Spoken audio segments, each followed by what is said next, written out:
మనం endowment act 30/1987 సెక్షన్లో ఉన్నాము. ఈ చట్టం నుంచి మనం ఇప్పుడు లెసన్స్ తెలుసుకుందాం. అధ్యాయం 12 దేనికి సంబంధించినది? అప్పీళ్ళు, విచారణలో, తిరుమల తిరుపతి దేవస్థానములు, బడ్జెట్లు. ఈ అధ్యాయం 12 అనేది దేనికి సంబంధించినది అంటే ఆప్షన్ బి కరెక్ట్ ఆన్సర్. విచారణలకు సంబంధించినది. తర్వాత కొన్ని వివాదాలు మరియు విషయాలను నిర్ణయించడానికి ఎవరికి అధికారం ఉందని సెక్షన్ 87 చెప్తుంది. కొన్ని విషయాలు ఉన్నాయి లేదా కొన్ని వివాదాలు ఉన్నాయి అవునా. ఈ వివాదాలు దేవస్థానంలో కొన్ని వివాదాలు ఉన్నాయి, లేదా స్థలానికి సంబంధించింది, భూమికి సంబంధించి లేదా భవనాలకు సంబంధించి దేవస్థానానికి సంబంధించినటువంటి ఎటువంటి వివాదాలైనా అటువంటి విషయాలను నిర్ణయించడానికి వాటి మీద ఒక నిర్ణయం తీసుకోవాలి. అటువంటి అధికారము ఎవరికి ఉందని సెక్షన్ 87 చెప్తుంది. కమిషనర్కా, ఎగ్జిక్యూటివ్ ఆఫీసర్కా, ప్రభుత్వానికా, డిప్యూటీ కమిషనర్కా? Answer is deputy commissioner. దేవస్థానంలో ఒక భూమి కానీ, ఒక స్థలం కానీ, ఒక భవనాన్ని కానీ వీటిపైన ఎటువంటి వివాదాలు వచ్చినా లేదా అటువంటి విషయాలపై ఎటువంటి నిర్ణయం తీసుకోవాలన్నా ఆ అధికారం ఎవరికి ఉంటుందంటే ఒక్క డిప్యూటీ కమిషనర్కి మాత్రమే ఆ అధికారం ఉన్నది.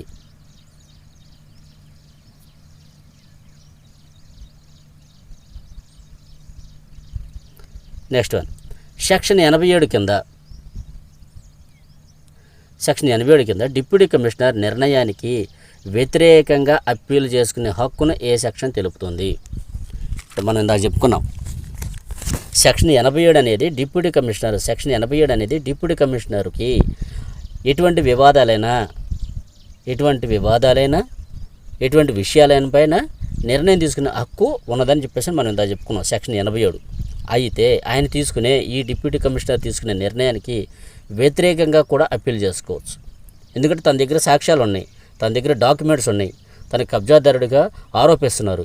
లేదు ఇది మా తాత ముత్తాతల నుంచి వచ్చింది, ఇదిగో డాక్యుమెంట్స్ ఉన్నాయి అని నిరూపించుకోవడానికి అంటే అప్పీల్ చేసుకోవడానికి చేసుకునే హక్కును ఏ సెక్షన్ తెలుపుతుంది?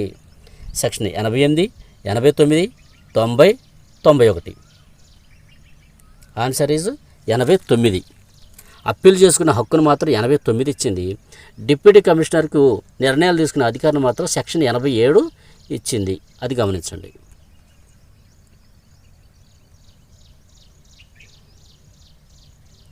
నెక్స్ట్ సెక్షన్ 119 కింద కమిషనర్ నిర్ణయానికి వ్యతిరేకంగా అప్పీల్ చేసుకునే హక్కును ఏ సెక్షన్ పరిధిలోకి వస్తుంది? ఇందాక సెక్షన్ 87 డిప్యూటీ కమిషనర్ యొక్క నిర్ణయాలకి వ్యతిరేకంగా అప్పీల్ చేసుకునే హక్కును 89 ఇచ్చిందని మనం చెప్పుకున్నాం.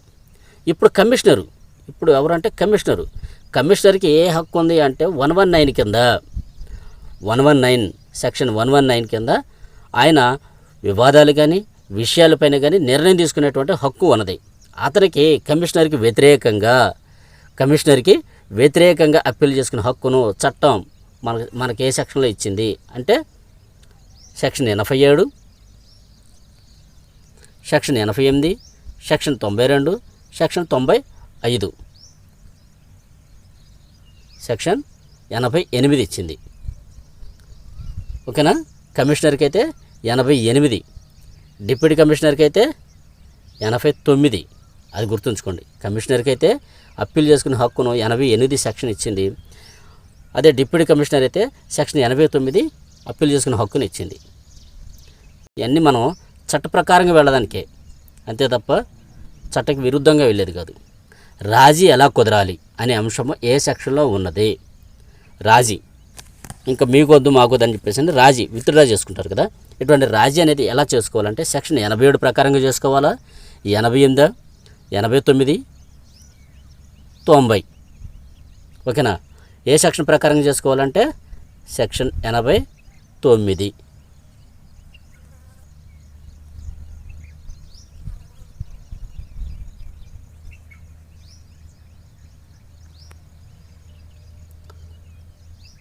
ఇది సెక్షన్ 89 ప్రకారంగా రాజీ కుదుర్చుకోవచ్చు. ఓకేనా. నెక్స్ట్ వన్ అధ్యాయం 13, అంతేగా. అధ్యాయం 13 యొక్క శీర్షిక అడుగుతున్నారు. దీని యొక్క లక్ష్యం ఏమిటి అని అడుగుతున్నారు. ఏంటంటే దీని లక్ష్యము విచారణ జరపటమా, అప్పీళ్ళు, పునర్విమర్శ, సమీక్ష మొదలైనవి వస్తాయి. అప్పీళ్ళు వస్తాయి, ఇది నాదేనండి అని చెప్పేసి డాక్యుమెంట్స్ ప్రకారంగా విత్ ప్రూఫ్లతో వస్తారు. అవి చేసుకునే హక్కు ఉందా? పునర్విమర్శ, ఒక నిర్ణయం తీసుకున్న తర్వాత మళ్ళీ దాని మీద ఎంక్వైరీ చేసుకొని పునర్విమర్శ చేసుకోవచ్చా, లేదా సమీక్షలు జరపవచ్చా, ఇది వాట్ అనేది సమీక్షలు జరపవచ్చా మొదలైనవి, లేదా ధర్మకర్తల మండలి లేదా నియామకాలు. Answer is B. అప్పీలు చేసుకోవచ్చు, పునర్విమర్శ చేయొచ్చు, సమీక్షలు జరపవచ్చు. ఓకేనా. అధ్యాయం 13 అనేది అప్పీళ్ళకి, పునర్విమర్శకి, సమీక్షకి వీటన్నిటి మీద నిర్ణయాలు తీసుకునే హక్కు ఉన్నది అని చెప్పే సెక్షన్ 13. కొన్ని సందర్భాలలో మన అప్పీల్ గురించి తెలిపేటువంటి సెక్షన్ ఏది? కొన్ని సందర్భాలు మాత్రమే అప్పీల్ చేసుకోవాలి. ఎప్పుడు పడితే అప్పుడు అక్కడ డాక్యుమెంట్ ఉంది, నాకు అక్కడ ఉంది, ఇది ఉంది, నేను తీసుకొస్తాను, శుక్రవారం నాకు గడివేయండి, శనివారం నాకు గడివేయండి అని వాయిదాలు వేసుకుంటూ అప్పీల్ చేసుకోవడానికి కుదరదు. కొన్ని సందర్భాలు మాత్రమే అప్పీల్ గురించి తెలియజేస్తుంది. అటువంటి సెక్షన్ ఏది? సెక్షన్ 89, 90, 91, 92. సెక్షన్ 90 కొన్ని సందర్భాలు మాత్రమే అప్పీల్ చేసుకునే హక్కునిచ్చింది. చట్టం ప్రకారంగానే, హక్కుల ప్రకారంగానే మనం నడుచుకోవాలి. సెక్షన్ 91 దేని గురించి తెలియజేస్తుంది? సెక్షన్ 91 అనేది దేని గురించి తెలియజేస్తుందంట? సమీక్ష గురించి, రాజీ గురించి, పునర్విమర్శ గురించి, అప్పీల్ గురించి. సెక్షన్ 91 అనేది సెక్షన్ 91 అనేది దేని గురించి తెలియజేస్తుందంట? పునర్విమర్శ గురించి, ఖచ్చితంగా పునర్విమర్శ గురించి మాత్రమే తెలియజేసేటువంటి సెక్షన్ ఏంటంటే 91.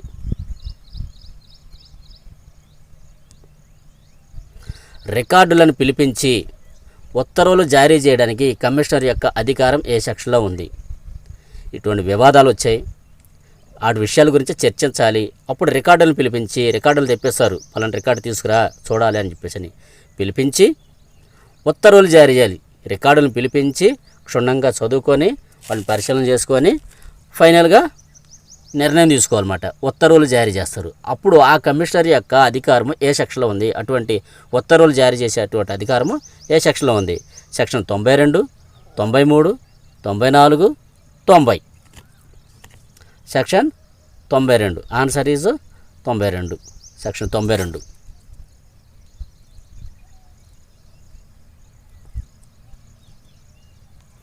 నెక్స్ట్ 10వ రికార్డులను పిలిపించి ఉత్తర్వులు జారీ చేయడానికి ప్రభుత్వ అధికారం గురించి తెలియజేసేటువంటి సెక్షన్. ఇందాక కమిషనర్ గురించి తెలుసుకున్నాం రికార్డుల నుంచి, ఇప్పుడు ప్రభుత్వం కూడా పిలిపించి అడగవచ్చు. ఆ సెక్షన్ ఏంటంట? 92, 93, 94, 91. Answer is 92. ప్రభుత్వం పిలిపించడానికైతే ప్రభుత్వం పిలిపించి ఈ రికార్డులను పిలిపించి ప్రభుత్వం పరిశీలించి ఉత్తర్వులు జారీ చేయడానికి ఉండేటువంటి సెక్షన్ ఏంటంటే సెక్షన్ 92. 92 కాదు, 93. Correct answer is 93. గుర్తుపెట్టుకోండి.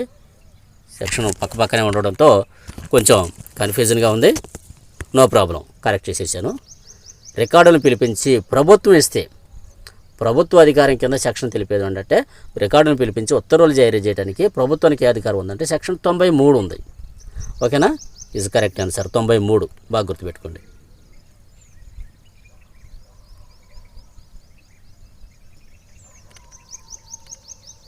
సెక్షన్ 94 దేనికి సంబంధించింది? ఇందాక సెక్షన్ 93 గురించి చెప్పుకున్నాం, ఇప్పుడు 94.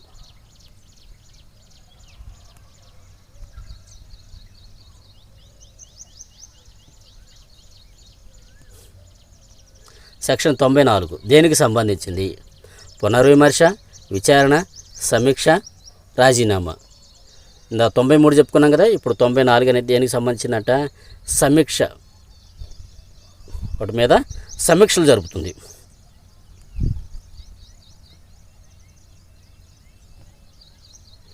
అధ్యాయం 14 ఏ సంస్థకు సంబంధించిన ప్రత్యేక నిబంధన కలిగి ఉంది. ఏ సంస్థకు సంబంధించి ప్రత్యేకమైన నిబంధన ఉంది, ఓ ప్రత్యేకమైన కాజు ఉందంట, ఏ సెక్షన్ ఉంది. అది దేని గురించి? అధ్యాయం 13 అనేది ప్రత్యేకమైన నిబంధన ఉందంట. అది ఏ సంస్థ అంటే యాదగిరిగుట్ట దేవస్థానం గురించా, తిరుమల తిరుపతి దేవస్థానం గురించా, శ్రీశైలం దేవస్థానమా, సింహాచలం దేవస్థానమా? Answer is B, Tirumala Tirupati Devasthanam. ప్రత్యేకమైన నిబంధన ఉంది. అన్ని నిబంధనలు వేరు, అన్ని దేవస్థానాలు వేరు. ప్రత్యేకమైన నిబంధన టీటీడీ తిరుమల తిరుపతి దేవస్థానానికి ఉన్నది. ఏంది? అధ్యాయం 14 తెలియజేస్తుంది.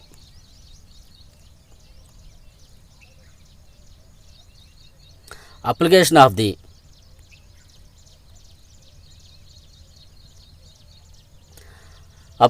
The act to Tirumala Tirupati దేవస్థానం ఏది తెలపండి. దాన్ని ఇందాక అడిగిన క్వశ్చన్నే రివర్స్ చేసి అడిగారు. ఓకేనా? Application of the act Tirumala Tirupati Devasthanams ఏది తెలపండి. సెక్షన్ 94, 95, 96, 97. ఓకేనా? Answer is 95.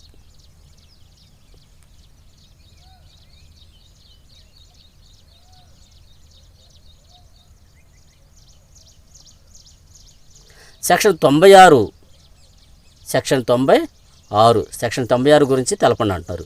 విచారణ కమిటీ, ధర్మకర్తల మండలి ఏర్పాటు, appeal board, financial committee. Answer is ధర్మకర్తల మండలి ఏర్పాటు.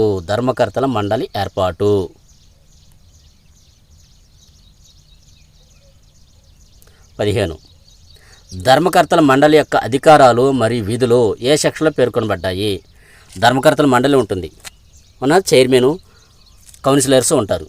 ఈ చైర్మన్, కౌన్సిలర్స్ ధర్మకర్త మండలిలో ఉంటారు కదా. వీళ్ళ అధికారాలు ఏమిటి, వాళ్ళు చేయాల్సిన పనులు ఏంటి, విధులు, వాళ్ళకు ఉన్నటువంటి అధికారాలు ఏమిటి, వాళ్ళు చేయాల్సిన పనుల గురించి, విధుల గురించి ఏ సెక్షన్లో ఉన్నాయి?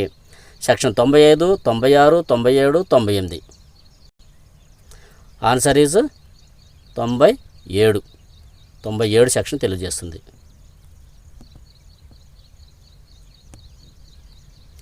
ధర్మకర్తల మండలి చైర్మన్ మరియు సభ్యులకు ఉండవలసిన అర్హతలు మరియు అనర్హతలు ఏ సెక్షన్ పరిధిలోకి వస్తాయి? ఇప్పుడు ధర్మకర్తల మండలి మనం చెప్పుకున్నాం. చైర్మన్ మరియు సభ్యులు, కౌన్సిలర్స్ ఉంటారు. వీళ్ళకు ఉండాల్సిన అర్హతలు ఏమిటి, అనర్హతలు ఏంటి? అర్హత ప్రకారంగా మనం దేవస్థానంలో తీసుకుంటారు, అనర్హత ఉంటే కనుక తీసేస్తారు. ఇటువంటి సెక్షన్ ఏ సెక్షన్ అంట? 96, 97, 98, 99. Answer is 98. అర్హత ఉంటే తీసుకుంటారు, అర్హత లేకపోతే ఆ క్యాండిడేట్ని, ఆ అభ్యర్థిని తొలగించబడతారు. ఓకేనా? సెక్షన్ 98 ప్రకారం.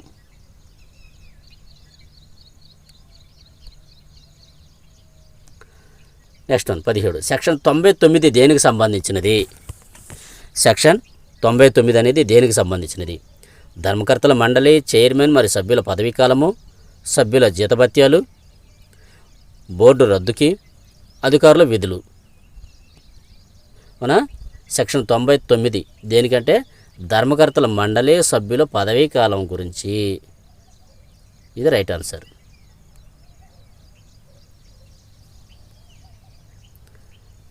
చైర్మన్ మరి సభ్యుల జీతము మరి పారితోషికం పొందరాదు లేదా చెల్లించబడరాదు అని స్పష్టం చేసిన సెక్షన్ ఏది?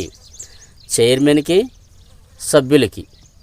అవునా? చైర్మన్కి, కమిటీ సభ్యులకి జీతము లేదా పారితోషికము, జీతము లేదా పారితోషికము లేదా బహుమతి లేదా గిఫ్టు ఇటువంటి ఏ రూపంలోనైనా సరే నగదును పొందరాదు, లేదు అంటే చెల్లించబడరాదు. దేవస్థానంలో చెల్లించరు, వాళ్ళు కేవలం సహకారాలు అందించాలి. దానికోసమే అని స్పష్టం చేసిన సెక్షన్ ఇది ఖచ్చితంగా చెప్పింది. ఈ చైర్మన్కి, సభ్యులకి జీతము లేదా పారితోషికము ఎట్టి పరిస్థితుల్లో పొందరాదు లేదా చెల్లించబడరాదు అని తెలియజేసినటువంటి, స్పష్టంగా తెలియజేసినటువంటి సెక్షన్ ఏది? అని స్పష్టంగా తెలియజేసిన సెక్షన్ 98, 99, 100, 101.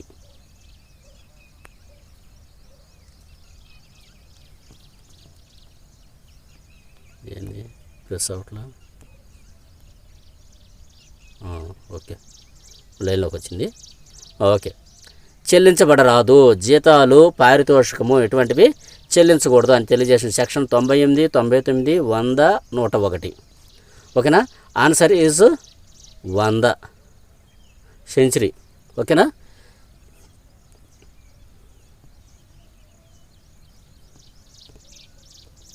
సెక్షన్ 101 గురించి తెలపండి.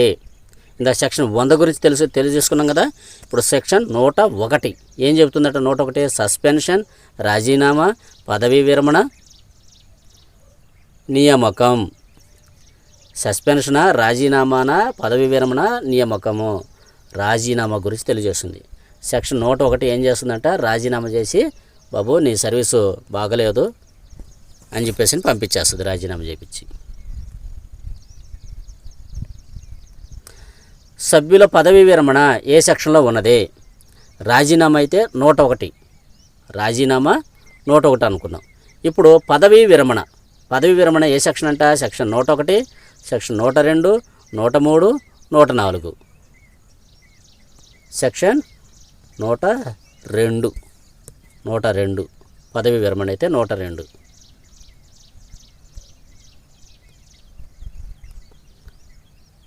చైర్మన్ లేదా సభ్యుడు సస్పెన్షన్ లేదా తొలగింపు, అవునా? అతను సస్పెండ్ చేశారు, చైర్మన్ లేదా సభ్యుడిని, లేదా తొలగించాలనుకున్నారు. అతని గురించి చర్చించేటువంటి సెక్షన్ ఏది? తొలగించడానికైనా సస్పెన్షన్ చేయడానికైనా ఉన్నటువంటి సెక్షన్ ఏది? అధికారం ఏదంటే సెక్షన్ 102, 103, 104, 105. Answer is 103. ఒక సభ్యుడిని సస్పెండ్ చేయాలన్నా, చైర్మన్ని లేదా సభ్యుడిని సస్పెండ్ చేయాలన్నా లేదా తొలగించాలన్నా సెక్షన్ 103 కంపల్సరీగా వాడాలి.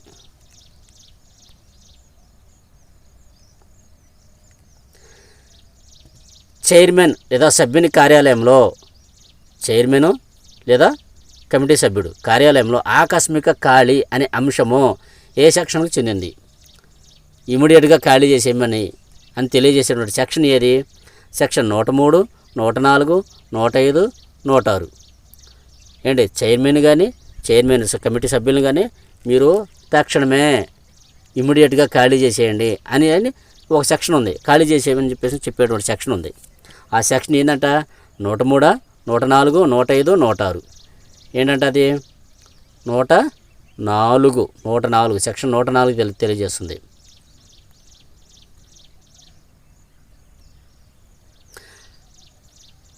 బోర్డ్ ఆఫ్ ట్రస్టీల రద్దు, పునర్నిర్మాణము ఏ సెక్షన్లో జరుగుతుంది? ఇంతకుముందున్న బోర్డ్ ఆఫ్ ట్రస్టీ సర్వీస్ బాగా ఇవ్వట్లేదు, అవునా? అక్రమాలు చేశారని నిరూపణ అయింది. అందాక తొలగించేశారు. ఇప్పుడు వాటిని రద్దు చేసి వాటి స్థానంలో కొత్త వాళ్ళని నియమించుకోవాలి. పునర్నిర్మాణం ఏ సెక్షన్ కింద జరుగుతుందంట? సెక్షన్ 104, 105, 106, 107. సెక్షన్ 105 ప్రకారము ట్రస్టీ బాగున్న వాళ్ళని రద్దు చేయాలి, కొత్త వాళ్ళని నియమించుకోవాలి.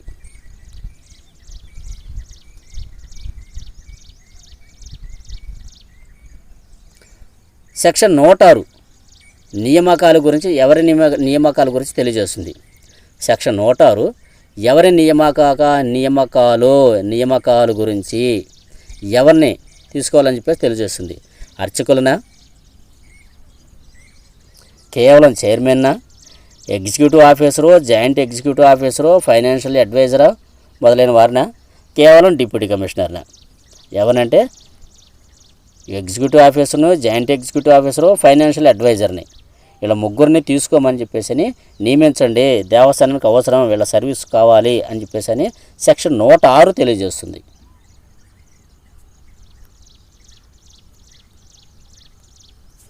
సెక్షన్ 106లో పేర్కొన్న అధికారుల నియామకానికి ఉండాల్సిన అర్హతలు ఏ సెక్షన్లో ఉన్నాయి? ఇందాక ముగ్గురు ఎంచుకోవచ్చు, అవునా? ముగ్గురు అధికారులని. ఆ ముగ్గురు అధికారులకు ఉండాల్సినటువంటి అర్హతలో ఈ క్వాలిటీస్ ఉండవాలని తీసుకోవాలని చెప్పేసి తెలియజేసినటువంటి సెక్షన్ ఉంది. ఆ సెక్షన్ ఇది 106, 107, 108, 109. ఏం సెక్షన్ అంట?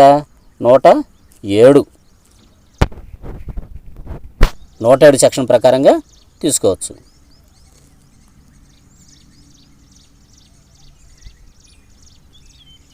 ఎగ్జిక్యూటివ్ ఆఫీసర్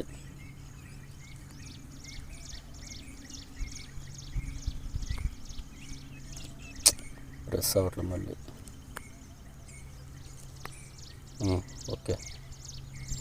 ఓకే రెడీ అయింది.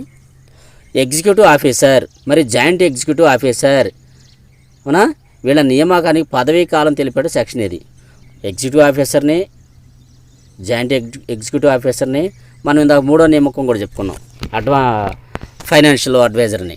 వీళ్ళ ముగ్గురిని తీసుకున్న తర్వాత, నియమించుకున్న తర్వాత వాళ్ళ పదవీ కాలం కూడా ఉండాలి. ఎంతకాలం పనిచేస్తారు అనేది ఉండాలి. 5 సంవత్సరాల, 10 సంవత్సరాల, ఎంతకాలం అనేది ఇక్కడ ఉండాలి. టర్మ్ కూడా ఉండాలి.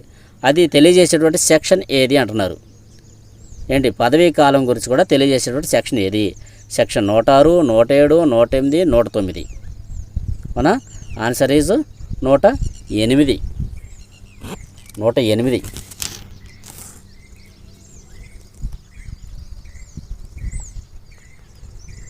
సెక్షన్ 106 కింద నియమించబడిన అధికారాలు మరియు విధులు ఏ సెక్షన్ పరిధిలోకి వస్తాయి? 106 కింద తీసుకున్నారు, నియమించారు. వాళ్ళ అధికారాలు, విధులు, వాళ్ళు చేయాల్సిన పనులు, వాళ్ళ అధికారాలు ఏ సెక్షన్ పరిధిలోకి వస్తాయి అని అడుగుతున్నారు. ఏ సెక్షన్ పరిధిలో కంట? Section 107, 108, 109, 110. Answer is 109.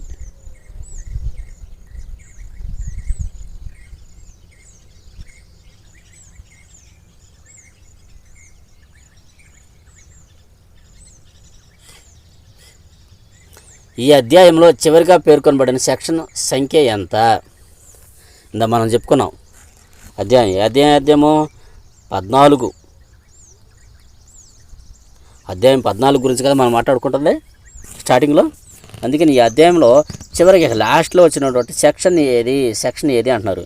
Section 106, 107, 108, 109. Answer is D, section 109.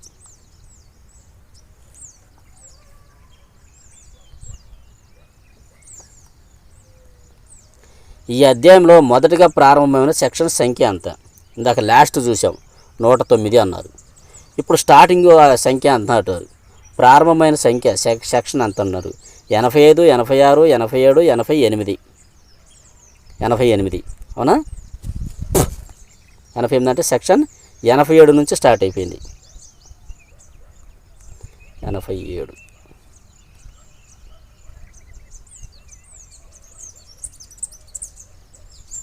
Section 106లో special గ్రేడ్కు సంబంధించిన ఏ అధికారి నియామకం ప్రస్తావించబడింది? ఒక గ్రేడ్ అధికారి, ఒక స్పెషల్ గ్రేడ్ అధికారి ఉన్నాడంట. సెక్షన్ 106లో ఒక స్పెషల్ గ్రేడ్ అధికారి ఉన్నాడంట. ఆ ఏ అధికారి అన్నాడు అడుగుతున్నారు. ఆ అధికారి ఎవరో అని అడుగుతున్నారు. Special grade collector, special grade deputy executive officer, special grade commissioner, special grade trustee. ఎవరంట? Special grade deputy executive officer. Deputy executive officer. Next one, section 106 ప్రకారం ఆర్థిక వ్యవహారాల కోసము ఏ అధికారిని నియమిస్తారు? సెక్షన్ 106 ప్రకారము ఆర్థిక వ్యవహారాలు చూడటానికి స్పెషల్గా ఒక అధికారి ఉంటాడనమాట. ఆ అధికారి ఎవరో అని అడుగుతున్నారు. Chief accounts officer, financial adviser, పై ఇద్దరు అంటే chief accounts officer, financial adviser. ఎవరో కాదు. So answer is C. Chief accounts officer ఉంటాడు, ఫైనాన్షియల్ అడ్వైజరు ఉంటాడు. ఇందా మనం చెప్పుకున్న executive officer, EO, regional joint executive officer, తర్వాత ఫైనాన్షియల్ అడ్వైజరు.